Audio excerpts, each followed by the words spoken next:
Since the time the Iran-US-Israel conflict started, everyone is focused on that outburst and the conflict going forward with no endgame whatsoever. Everyone's talking about it. But every time there is a conflict, especially in the region, its after effects or there are elements within Pakistan that take this as an opportunity to brew their own agenda forward and move it forward. In the past 2 days, there have been different incidents, at least 4 in number, in the Kuram district of Khyber Pakhtunkhwa and Skardu area of Gilgit-Baltistan, in where there have been sectarian violence reported, targeted killings and targeted attacks.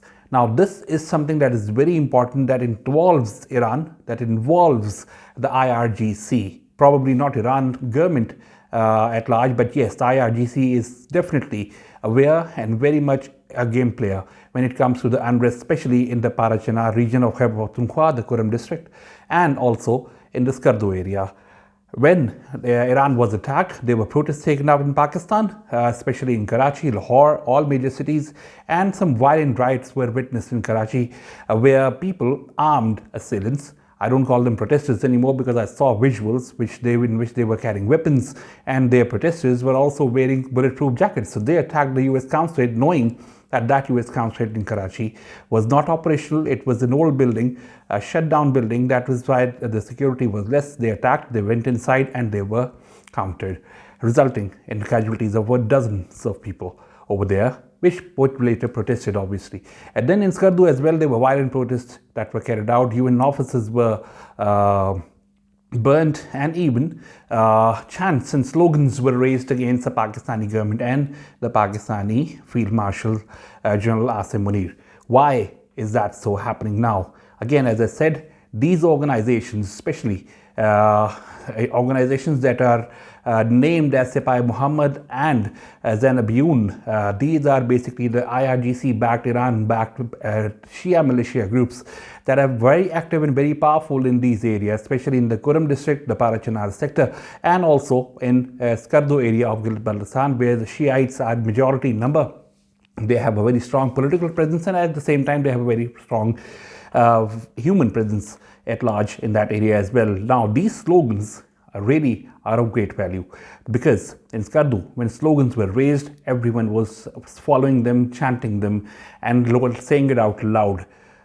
Again, as I said, these opportunities, these incidents of the Iran attack are now resulting, or at least being witnessed as an opportunity for these groups to raise anti-Pakistan slogans, anti-Pakistan agenda, anti-Pakistan narratives amongst the people, and take this as an opportunity to brew them forward, flare the people more and more, and demand, again, as what we already have been witnessed in the past, that they want a separation from Pakistan, at least the rule or a revolution, as they call it, that would bring helicopters and planes and all the movements from the Iran side on these areas. Similar is the case with Parachinar.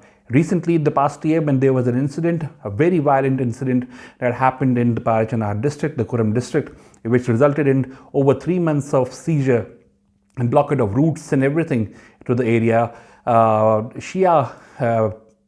Shia movers, basically the people who were moving in convoys, they were attacked in a Sunni majority area. Again, the Sunni militia and the Sunni locals of that area have a territorial argument and a disagreement with them, a conflict that has been going on for decades.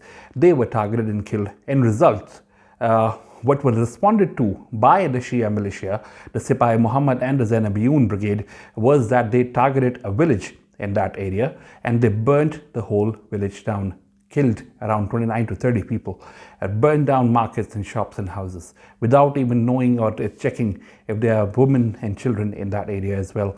And in that part, the flags of Zainab-Yun and Sepai Muhammad were raised.